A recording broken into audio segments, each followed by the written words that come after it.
El mal entès és una novel·la poblada per molts personatges, però que gira fonamentalment al voltant d'un traductor que es diu Joan Ferrer, que és una petita clogada d'ull, un homenatge a en Vicenç Pagès, que va fer la carta a la reina d'Anglaterra, un personatge que es deia Joan Ferrer, John Smith, diguem. I aquest traductor comencem a conèixer-lo en una situació una mica compromesa perquè la seva dona, la Rosa, l'enxampa embolicat amb la cangur de la seva filla, l'Alba. A partir d'aquí les coses es precipiten i la Rosa agafa la nena i marxa, la va buscar a l'escola i marxa amb el cotxe i té un accident. De resultes d'aquest accident mor la Rosa, la nena sobreviu i en Joan Ferrer, absolutament desbordat per les circumstàncies, a l'Hospital de Sant Pau, que és on van a petar, amb les analítiques de sang que li fan, descobreix que tampoc és el pare biològic de la seva filla. Bé, aquesta mena d'inici detonant, com qui comença una partida de billar fent el primer cop, engega la falta de certeses absoluta, tot li cau com un castell de cartes, i a partir d'aquí sí que engega un llarg camí que està al voltant d'ell, de la seva història i d'aquesta filla, l'Alba, fins al final, però a l'entremig hi ha molts altres personatges que s'hi van encreuant, les circumstàncies de la vida li van canviant, va tenint diverses relacions i, en fi, i fins a un final feliç però inesperat. L'editor, en Josep Lluc, va fer la troballa aquesta de dir-ne tragicomèdia, no? El to té alguns moments còmics i hi ha tot un punt de la part grotesca que acostuma a tenir la vida, no? Perquè sempre hi és aquest element una mica que descol·loca. Però tant el Joan Ferrer com tots els altres personatges viuen el mateix que vivim tots a la vida, que vol dir bons moments i mals moments. Probablement El mal entès és la meva novel·la més ambiciosa. Me l'he anada trobant, és a dir, rere aquest punt de partida tan detonant que venia de la paraula cangur, tot plegat, d'un malentès amb l'origen etimològic de cangur, han anat incorporant-se personatges, no? Que anaven picant a la porta i anaven entrant. Aquests personatges, cap d'ells no és bo ni dolent, com no ho som a la vida ningú d'una peça, no? Tothom té les seves dosis. Hi ha un personatge que és editor, amic d'infància del Joan, company d'estudis, però que després ha fet un altre camí i que li acaba contractant els llibres que tradueix, que és en Pere Gras, i en Pere és un mascle alfa amb tot el que això comporta, un triomfador a la vida i trepitja a qui es posa per davant, però també rep els seus... també té els seus petits drames. Hi ha un poeta, en Rossend Vidal, que s'enamora d'aquest editor. L'editor és un heterosexual de manual, però veu possibilitat de negoci amb aquest poeta, fent-li escriure llibres sobre, diguem, l'amor en temps del segle XXI, no? De gènere, i tot plegat es va donant aquest clar-obscur, que també el to inclou moments còmics en moments tràgics.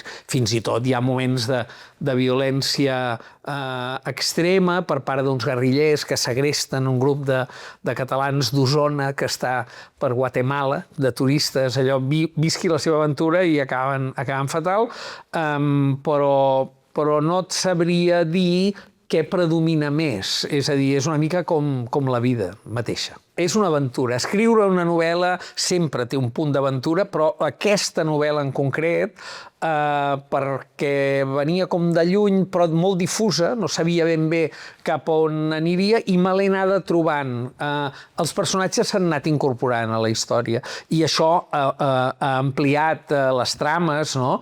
Hi ha personatges dels que m'he enamorat profundament fins al punt de que em dolia acabar la novel·la, perquè jo m'hi volia quedar a viure, no? Hi ha una advocada que es diu Digna Pena.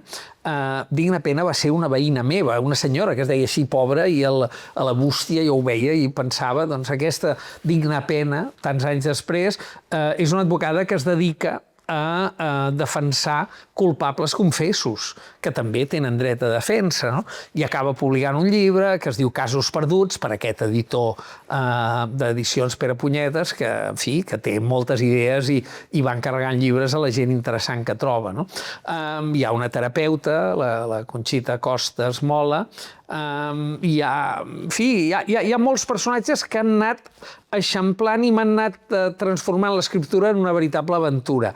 El que ha estat després més incert era com tot allò que anaves obrint després es tancava, no? Però n'estic molt content perquè el sistema de narració que he fet té 15 capítols amb una estructura similar, de que es produeix una cosa que queda com en suspens i aleshores saps que el que pugui passar en aquell moment pot marcar un abans i un després. I acte seguit hi ha petits episodis escrits en passat abans de que passés allò i en futur, després d'allò. De manera que vas adquirint una mica el context fins que al final de cadascun d'aquests 15 capítols es tanca allò que hi havia en el present. El primer capítol és l'accident, es resol després de que tu comencis a entrar. Això permet anar incorporant personatges i fils d'una manera molt fluida, perquè la novel·la avança linealment, però vas tenint aquestes informacions suplementàries del passat i del futur.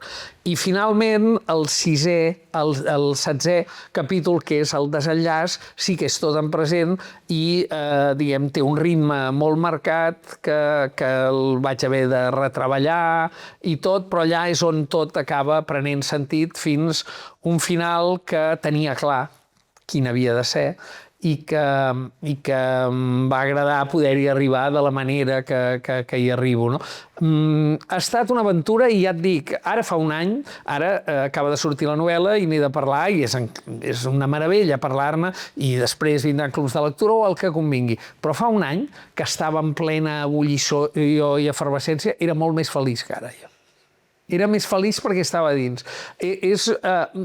No sempre passa això, però amb el malentès he viscut l'aventura d'anar descobrint tu com a narrador allò mateix que els personatges que tu has creat, sempre partint d'experiències, persones reals, experiències que he viscut, però jugant a posar-les al favor, al servei d'una ficció, d'una novel·la, i per tant allunyant totalment de la voluntat autobiogràfica o autoficcional. Aquí és el que hem fet sempre els novel·listes. M'he inventat una paraula i tot per dir-ho. Fem aloficció, no autoficció, sinó alo, és a dir, fem la ficció de coses que hem viscut i les posem en un altre context i cap a una altra intencionalitat que és la novel·la, no? Perquè a diferència de la vida, les novel·les acaben i tenen sentit, han de tenir sentit, poden tenir sentit. La vida tot sovint no en té i acaba com acaba, quan acaba, i és la interpretació que fem sobre el que hem viscut, que és el més semblant a un relat, el que li dona sentit, no? Per això era més feliç llavors, perquè estava dins i encara no sabia ben bé com arribaria fins a aquell final i m'agradava molt anar a dormir cada dia. Jo m'anava a dormir amb alguna de les escenes que estava escrivint, algun dels personatges amb qui estava dialogant constantment. En el cas del Joan Ferrer i del procediment com a de traducció, clar, jo respecto moltíssim els traductors, he traduït, però no soc un professional que visqui de la traducció. Els que ho fan tenen una gran perícia i una gran generositat. La perícia perquè lingüísticament és complex. Agafar un sentit en una llengua i traslladar-lo a una altra. Sempre hi ha corriments de sentit, sempre hi ha pèrdues. És un procediment complex. I en segon lloc, la generositat és perquè estan sempre parlant en boca d'altri. És a dir, estan reescrivint el que algú altre ha somiat abans, no? Tenen el mateix valor literari, però no des de la invenció. Ells no. El traductor és un intèrpret. Això m'interessava perquè el Joan és un secundari, no és el de la mà forta, no? No és com el seu company, el Pere, que acaba sent qui domina. I els secundaris sovint, o aquests de gent de segon pla, sovint és on hi ha un grau d'interès, o almenys a mi em susciten molt més interès que els grans triomfadors.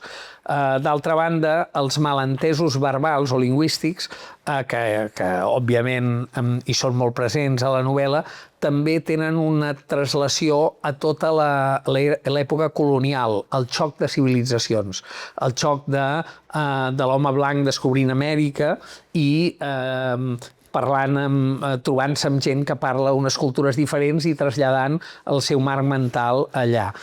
Molts noms de topònims provenen d'aquests equívocs, no? El mateix Guatemala o el mateix Yucatán, en el cas americà molts, i en general a mi això sempre m'havia fascinat i en aquesta ambigüitat que provoca amb els entesos, sovint hi ha una part fèrtil també de l'evolució històrica humana. Costava una mica trobar una portada per a aquesta novel·la perquè podies començar amb un accident de cotxe, diguem, i jo trobo que ho tenyia molt massa, no? És una novel·la que és llarga, que té una desena llarga de protagonistes, que es toquen temes, àmbits molt diferents, del sector editorial. Llavors, centrar-ho en una imatge que ho concentrés molt era com delicat, i ho estàvem veient fins que tota aquesta qüestió dels rellotges al·ludeix al com, és a dir, a l'estil literari de com s'explica aquesta novel·la, amb això que explicava d'abans i després. És a dir, el tractament del temps acaba sent cabdal perquè és una mica l'estil, la manera que he trobat i que a mi em va resultar de dir, ara he trobat el camí, no? Ara és per aquí. Això d'anar a buscar que la història sigui lineal, però que en l'entremig hi hagi episodis d'abans i després, uns en passat, els altres en futur. D'altra banda, l'únic rellotge que no és... l'únic rellotge digital marca les 10:10 i les 10:10 dins de la novel·la acaba sent molt recurrent, també és una hora en la qual, ja siguin del matí o de la nit, passen coses, no? Les 10:10 és una mica la imatge que jo tinc dels rellotges a les rellotgeries quan estan aturats, perquè posen les manetes, quan hi ha de manetes, que semblen una V baixa, les 10:10 més o menys és vistós, no? I és una visió, i d'aquí va vindre la idea. Però finalment és prou enigmàtic com perquè no diguis és una novel·la que tracta de la paternitat, que es tracta, no, és una novel·la que tracta del món editorial, que es tracta, no, és una novel·la que tracta de la identitat, no? Sí, tracta de moltes coses, no? Però el temps és l'única certesa que tenim, i és que tot moment sempre té un abans i un després, i és col·lectiu en aquest avenç lineal que té, i és l'únic que compartim tots els éssers humans del planeta, aquest pas del temps inexorable fins que se'ns va acabant a cadascun, no?